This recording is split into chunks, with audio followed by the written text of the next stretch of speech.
এ আফ্রিদি ভাই কোন সময় রে বোম্বাই থেকে কি সমাচার না ভয় মামু এ না একটু গল্প টল্প করি। এখানে যাম রে অল্প জান রাখছে তাড়াতাড়ি। কি সমাচার রে মুম্বাই যে গেলি ঘুরি টুলি কিরম মামু এনে যে গেছিলি সলমান খান শাহরুখ খান গো দেশ নাই।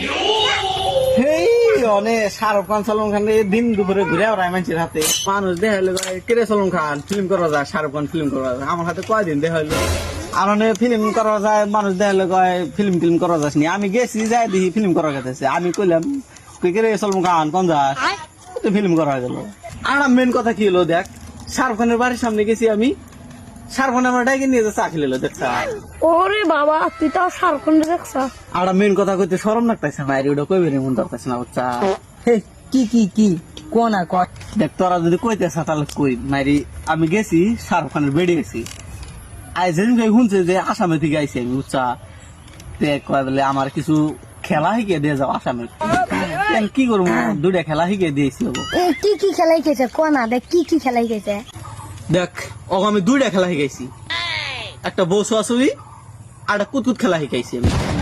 কুত কুত খেলাই খেয়েছে। উরে বাবা লাস্টে মেলাক্ষণ চাটা খাইলাম, খাওয়ার পরে শাহরুখ খান কয় নু ফিল্ম টিল্ম করবি নি আমার হাতে। আমি না কাম টাম করতেছি বললাম অত রুম না হচ্ছে। আর মেন কথা কি হলো জানো, লাস্টে আহার টাইমে ওর মেয়ের নাম্বার আমার দিয়ে দিল। अबे साले কি করে কি করে কি করে নাম্বার দিছে নাম্বারটা দিবি মামা।